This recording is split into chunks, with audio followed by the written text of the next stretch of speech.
Halo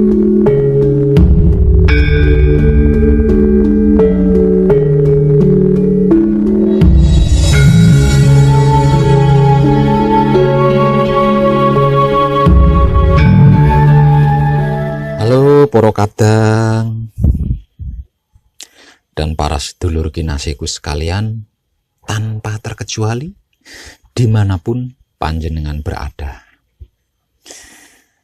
Bertemu lagi dengan saya Wong Edan Bagu melalui rekaman video di YouTube channel pribadi saya.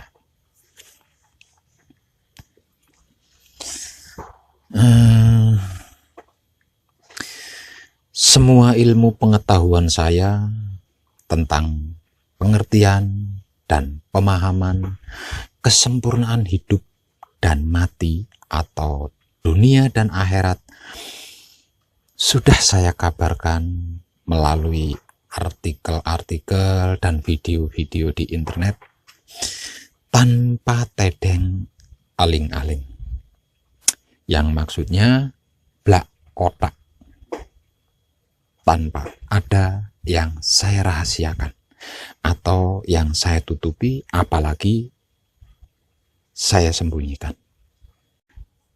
Dan itu saya rasa sudah lebih dari cukup, karena semuanya sudah dan lebih dari cukup. Maka pada kesempatan kali ini, untuk mempermudah mengetahui letak titik poin inti-intinya,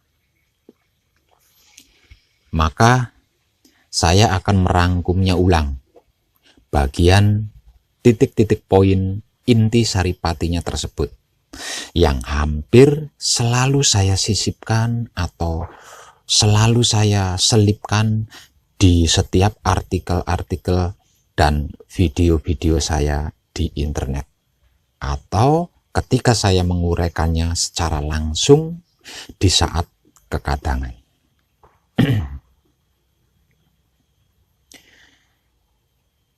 Para kadang dan para sedulur kinasihku sekalian, ada 5 titik poin inti saripati yang selalu saya sisipkan atau saya selipkan di setiap artikel dan video saya, dengan menggunakan berbagai macam bahasa sudut pandang universal dan tanpa tedeng aling-aling. Apapun, tinggal si pembaca artikel atau si penyimak videonya bisa mengerti, bisa paham atau tidak. Titik poin pertama adalah tentang kita berasal dari Dat Maha Suci Hidup. Kita milik Dat Maha Suci Hidup, dan kita akan kembali kepada Dat Maha Suci Hidup. Titik poin kedua adalah tentang wahyu pancagaib atau pertobatan atau taubat. Maksudnya tentang apa dan bagaimana itu wahyu pancagaib. Titik poin ketiga adalah tentang rasa sadar, rasa kesadaran, dan rasa kesadaran murni. Titik poin keempat adalah tentang wahyu pancalaku atau iman atau ketakwaan. Maksudnya tentang apa itu dan bagaimana itu wahyu pancalaku. Sedangkan titik poin kelimanya adalah tentang jaga pikiran, jaga hati, dan jaga rasa, serta bla bla lainnya. Para kadang dan para sedulur kinasihku sekalian, diakui atau tidak diakui, suka atau tidak suka, disadari atau tidak, bukan hanya kita sebagai manusia saja, bahkan semua dan segalanya itu berasal dari Dat Maha Suci Hidup, milik Dat Maha Suci Hidup, dan akan kembali hanya kepada Dat Maha Suci Hidup. Titik poin pertama ini ada tersurat dan tersirat di dalam Alkitab Kejadian. Untuk itu, mari kita simak baik-baik dengan kesadaran murni panjenengan yang sadar. Saya akan menguraikan letak titik-titik poinnya yang sebenarnya sudah teramat sering saya kabarkan melalui artikel dan video-video saya di internet.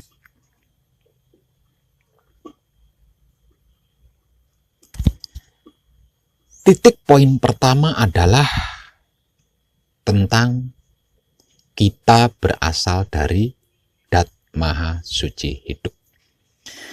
Kita milik Dat Maha Suci Hidup dan kita akan kembali kepada Dat Maha Suci Hidup. Awal mulanya isi dunia dan dunia ini tidak ada. Belum ada. Bahkan sebutan nama Tuhan pun belum ada.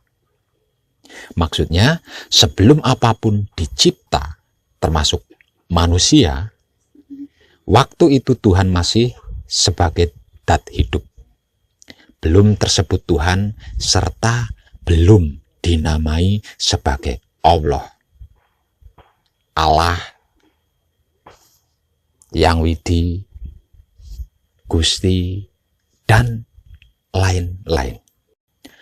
Setelah Dat Hidup menciptakan semua dan segalanya, lalu Dat Hidup menciptakan yang disebut manusia, makhluk paling sempurna dibandingkan dengan makhluk-makhluk lainnya. Dan makhluk paling sempurna yang pertama kali diciptakan oleh Dat Hidup adalah tersebut Adam, yang artinya asal dumadi ananing manungsa, atau awal kejadian adanya manusia.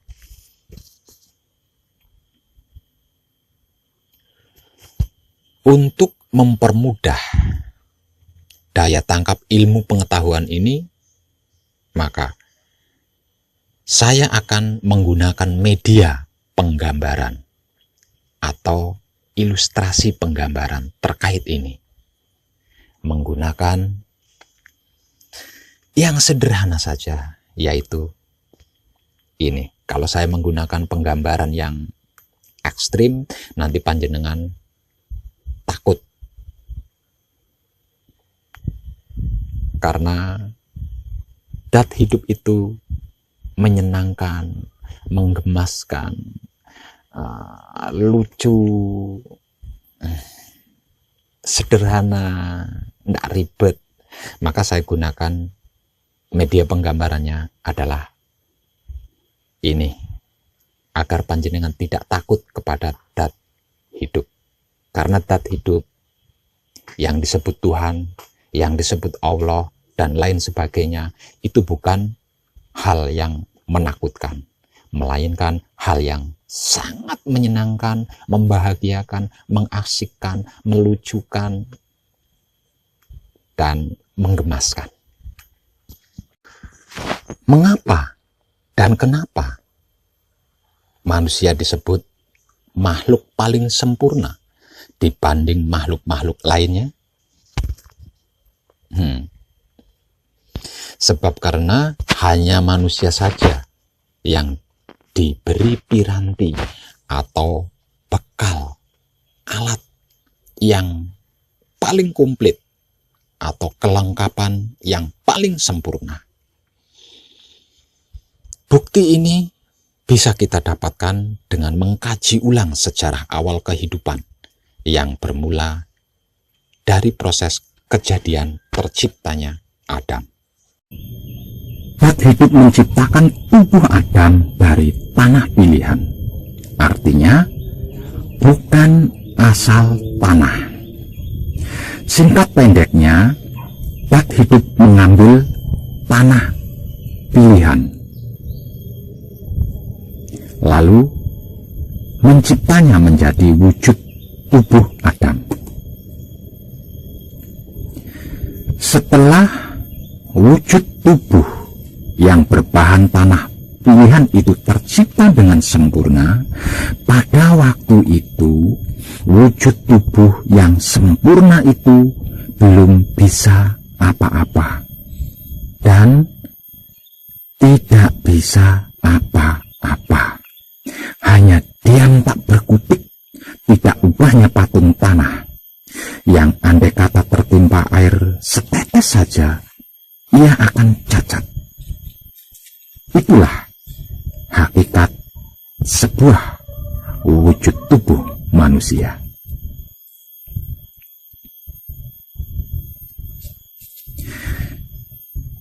Kemudian zat hidup membekali wujud tubuh itu dengan 4 anasir yang berbahan sari-sarinya air, sari-sarinya angin, sari-sarinya api, dan sari-sarinya bumi.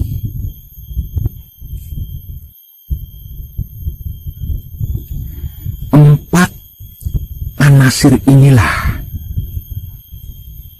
yang dikenal dengan sebutan sebagai sedulur papat atau saudara 4, atau juga malaikat 4, atau sahabat 4, atau kawula, yang dalam istilah keilmuannya disebut juga sebagai mutmainah, aluamah, amarah, supiyah.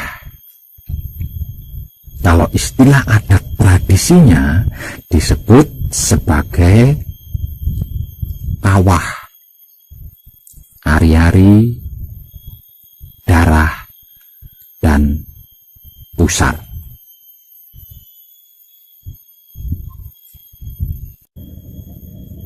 Dan masih banyak lagi sebutan-sebutan lainnya bergantung kepentingan atau keperluan individu penggali dalam mempelajarinya. Namun yang jelas dan pasti adalah 4 anasir, yaitu sari-sarinya air, sari-sarinya angin, sari-sarinya api, dan sari-sarinya bumi.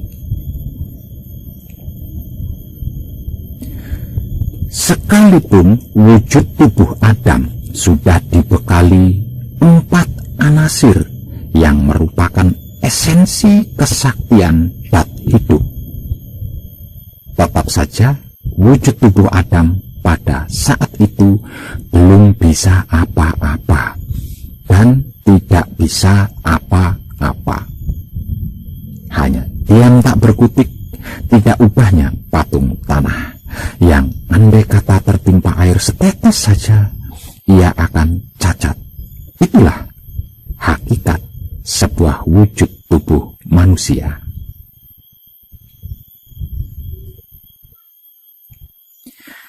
Kemudian zat hidup mengambil sebagian ruh atau rohnya sendiri.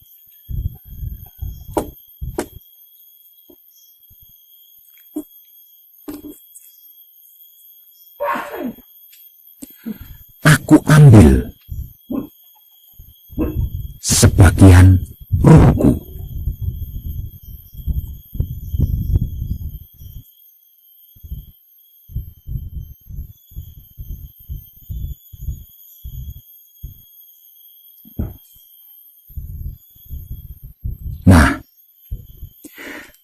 sebagian ruh atau roh dat hidup inilah yang disebut-sebut sebagai utusan atau rasul atau ruh suci atau ruh kudus atau juga sebagai pancer atau guru sejati yang jika disingkat menjadi Gusti. Gusti itu berarti guru sejati. Jadi sebutan Gusti itu bukan Tuhan, melainkan guru sejati atau hidup atau urip atau romo atau roh mono atau roh lan komo atau rasa manunggal, dan masih banyak lagi istilah-istilah lainnya yang hanya bikin pusing kepala saja. Ini saya beri bahasa yang paling sederhana agar tidak pusing di kepala.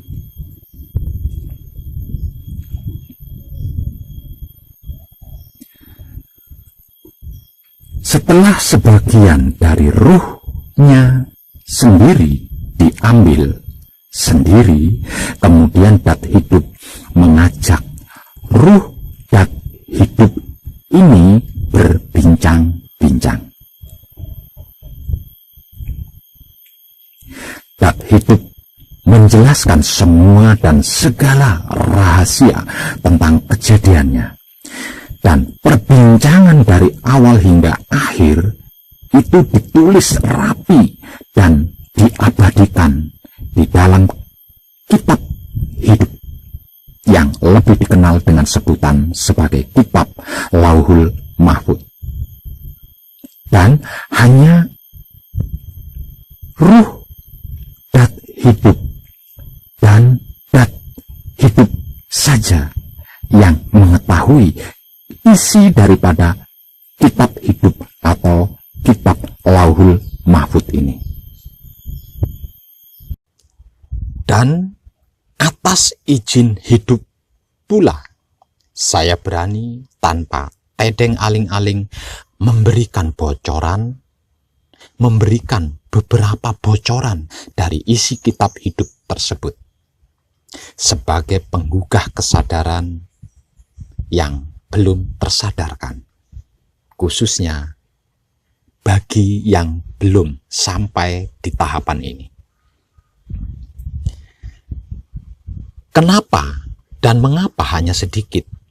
Kok tidak sekalian semua saja? Setiap wujud tubuh manusia hidup itu masing-masing memiliki hidup. Artinya, memiliki guru sejati sendiri-sendiri. Jadi, dijamin pasti akan mengetahuinya sendiri jikalau sudah sampai di tahapannya. Lagi pula, kalau semuanya katanya, lalu di mana letak benarnya? Lawong masih katanya, sedangkan benar itu kan menyaksikan sendiri, bukan katanya. Iya apa ya? Walaupun sedikit bocorannya dari saya, itu sudah lebih dari cukup loh. Kalau bukan wong edan bagu orangnya, sama sekali panjenengan belum tentu, bahkan mungkin tidak akan mendapat bocoran apapun tentang kitab kejadian dat hidup dan hidup ini.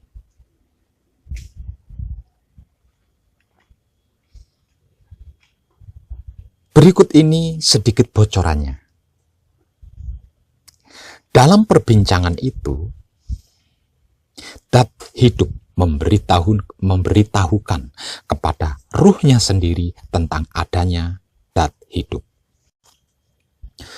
Sesungguhnya tidak ada apa-apa Ketika masih sunyi, hampa, belum ada sesuatu apapun, yang paling awal adalah aku, dat hidup.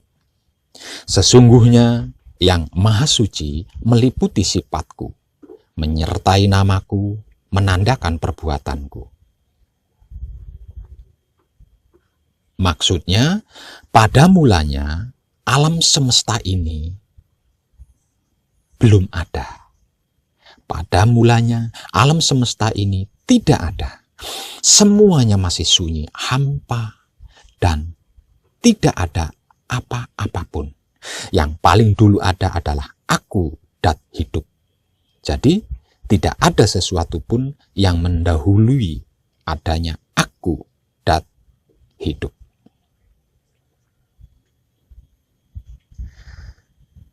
Dat hidup juga memberitahukan kepada ruhnya sendiri tentang tempatnya dat hidup. Sesungguhnya aku, dat hidup adalah dat yang maha kuasa, yang kuasa menciptakan segala sesuatu jadi seketika sempurna berasal dari kuasaku. Disitulah nyata tanda perbuatanku, yang sebagai pembuka kehendakku. Yang pertama, aku, dat hidup, menciptakan kayu bernama Sajaratul Yakin, tumbuh di dalam alam yang sejak zaman azali atau zaman dulu dan kekal adanya. Kemudian cahaya bernama Nur Muhammad. Berikutnya kaca bernama Mir'atul Hayai. Selanjutnya nyawa bernama Roh Idofi. Lalu lentera bernama Kandil. Lalu permata bernama Darah. Lalu dinding pembatas bernama Hijab. Itu sebagai tempat kekuasaanku. Maksudnya, dat hidup merupakan dat maha kuasa yang kuasa menciptakan segala sesuatu hanya dengan satu sabda saja, yaitu kun, maka seketika jadi fayakun. Semua ciptaannya sempurna sebagai pertanda perbuatan af'alku. Pertama diciptakan adalah pohon bernama Sajaratul Yakin atau Sajaratul Kaun. Artinya pohon kejadian yang merupakan awal dan asal mula penciptaan. Kedua diciptakan cahaya yang diberi nama Nur Muhammad. Ketiga diciptakan kaca bernama Mir'atul Hayai atau cermin kehidupan atau cermin malu. Keempat diciptakan nyawa yang diberi nama Roh Idofi. Kelima diciptakan lentera yang diberi nama Kandil. Keenam diciptakan permata yang diberi nama Darah. Dan ketujuh diciptakan dinding pembatas antara kehidupan fisik dan non-fisik, maksudnya antara yang kasar dan yang halus, yang disebut hijab. Sesungguhnya manusia itu rahsaku, dan aku, dat hidup, itu rahsanya manusia. Karena aku, dat hidup, menciptakan Adam berasal dari 4 perkara, yaitu sari-sarinya air, sari-sarinya angin, sari-sarinya api, dan sari-sarinya bumi. Ini sebagai perwujudan sifatku. Di sana aku, dat hidup, tempatkan 5 perkara, yaitu 1. Nur. Kedua, rasa. Ketiga, ruh atau roh. Keempat, nafsu. Dan kelimanya adalah budi. Itu sebagai perwujudan wajahku yang maha suci. Dat hidup juga memberitahukan kepada ruhnya sendiri tentang keadaannya sebagai dat hidup. Bahwa ruh diciptakan sebagai rasa dari dat hidup. Dan dat hidup itu sebagai rasanya ruh. Maksudnya, dat hidup menciptakan ruh menurut gambarannya atau menurut citranya sendiri. Maksudnya, lebih sederhananya seperti ini. Hidup menciptakan hidup, dat hidup menciptakan hidup, itu seperti pinang dibelah dua antara dat hidup dan hidup itu seperti pinang dibelah dua. Sama persis.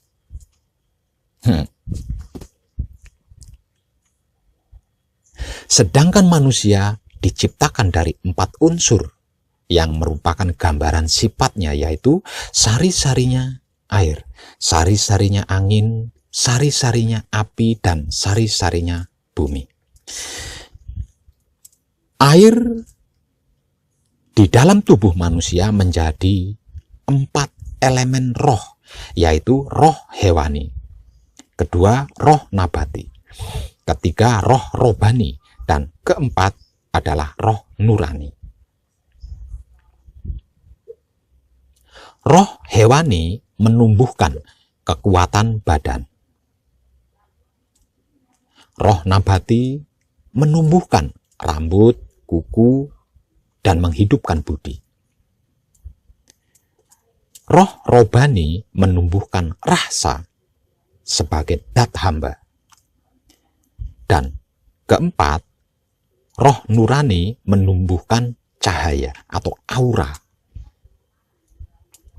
Angin di dalam tubuh manusia terwujud dalam 4 hal, yaitu sebagai napas, kedua tanapas, ketiga anapas, keempatnya adalah nupus.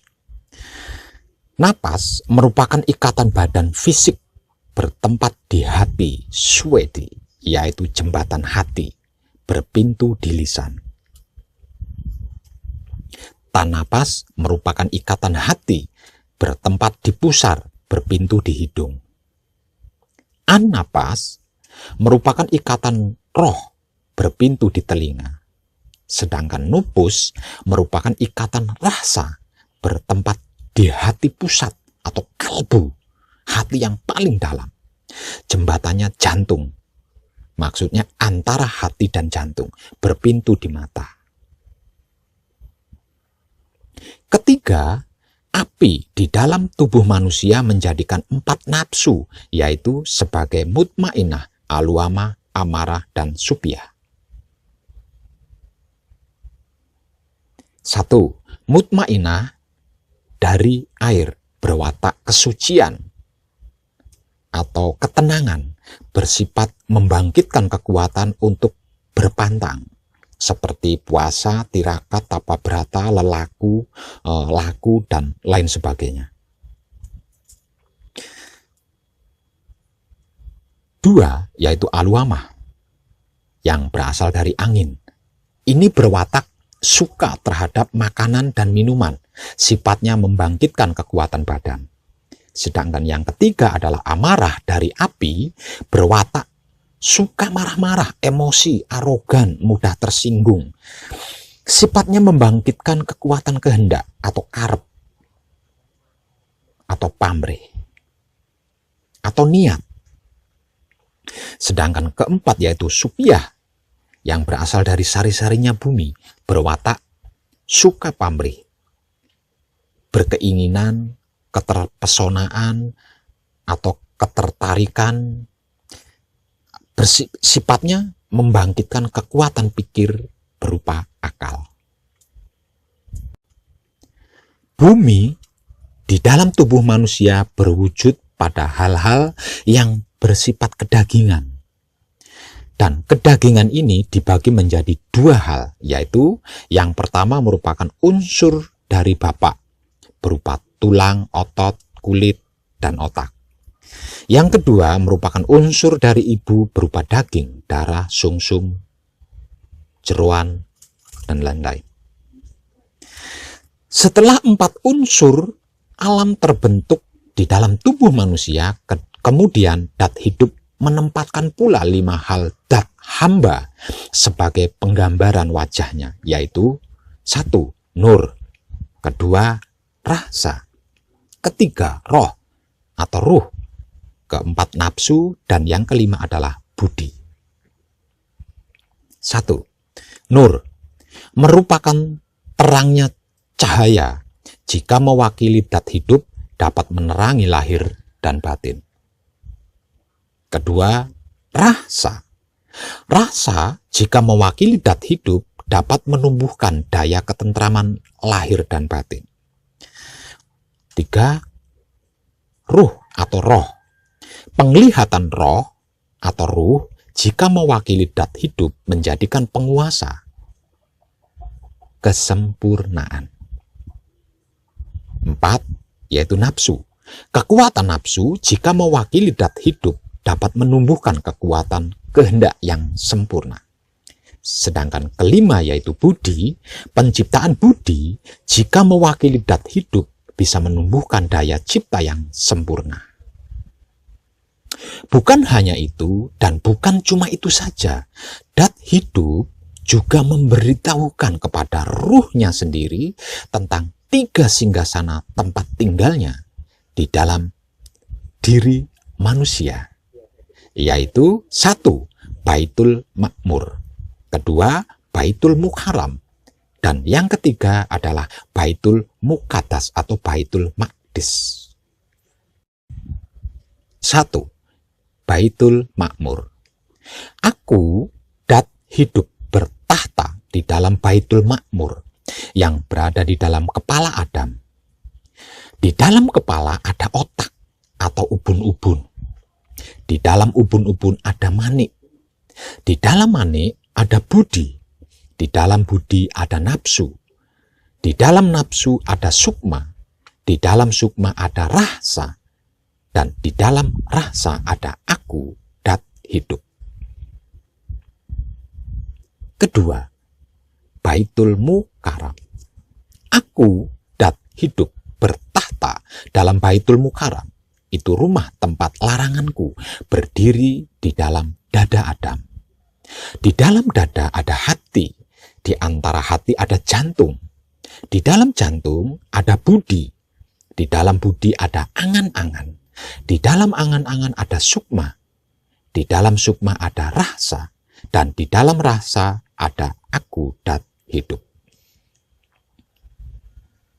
Yang ketiga adalah Baitul Muqaddas atau Baitul Maqdis. Aku dat hidup bertahta di dalam Baitul Muqaddas atau Baitul Maqdis yang merupakan tempat suciku. Dan mohon maafkan, sungguh saya mohon dimaafkan. Di bagian ini saya tidak diperkenankan untuk membocorkannya kecuali jika secara langsung. Maksudnya salin berhadapan. Sebab karena itu berjuanglah dan berkorbanlah untuk bisa bertemu secara langsung dengan saya di alamat yang selalu saya cantumkan bersama nomor telepon saya di setiap artikel dan komentar-komentar di YouTube. Sekali lagi, mohon dimaafkan. Dan barang siapa yang fasih melafalkan 3 singgasana dat hidup yang ada di setiap kedirian manusia hidup ini, yaitu Baitul Makmur, Baitul Mukarram, Baitul Muqaddas atau Baitul Maqdis, maka akan dikaruniai atau diilhami 2 sabda, yaitu 1. Sabda satria sejati, dan yang kedua adalah sabda sejatinya satria. 1. Sabda satria sejati untuk urusan duniawi, dan yang kedua sabda sejatinya satria untuk urusan akhirat. Dan dengan kedua sabda inilah manusia hidup bisa membuka Alkitab hidup atau kitab Lauhul Mahfuz, sehingga bisa mengerti, memahami, dan mengetahui semua dan segala rahasia tentang dirinya dan datnya. Untuk bisa memperoleh dua ilham atau dua karunia, yaitu sabda satria sejati dan sabda sejatinya satria, yang merupakan gemboknya dunia akhirat ini atau kesempurnaan hidup dan mati ini, harus fasih melafalkan 3 singgasana tempat tinggalnya dan hidup yang ada di dalam diri setiap manusia hidup terlebih dulu, yaitu Baitul Makmur, Baitul Mukarram, Baitul Muqaddas atau Baitul Maqdis. Karena 3 hal inilah jalan menuju museum, tempat di mana kitab hidup atau Lauhul Mahfuz disimpan secara abadi. Selanjutnya, dengan semua kejelasan dari penjelasan dat hidup, lalu bagian dari ruh dat hidup itu bersaksi. Aku hidup menyaksikan bahwa sesungguhnya tidak ada Tuhan kecuali hanya aku hidup. Dan aku hidup menyaksikan sesungguhnya Muhammad itu adalah utusanku. Maksudnya, ruh dat hidup menyatakan kesaksiannya yang ditujukan kepada makhluk ciptaannya, yaitu manusia yang berbahan tanah pilihan dan dibekali 4 anasir. Bahwa tidak ada Tuhan yang lain kecuali hanya Dia semata. Dan bagian dari ruh dat hidup itu adalah rasul atau utusannya. Aku hidup menyaksikan pada datku sendiri, sesungguhnya tidak ada Tuhan kecuali aku, dan menyaksikan aku, sesungguhnya Muhammad itu utusanku, dan sesungguhnya yang bernama Allah itu badanku, Rasul itu rasaku, Muhammad itu cahayaku.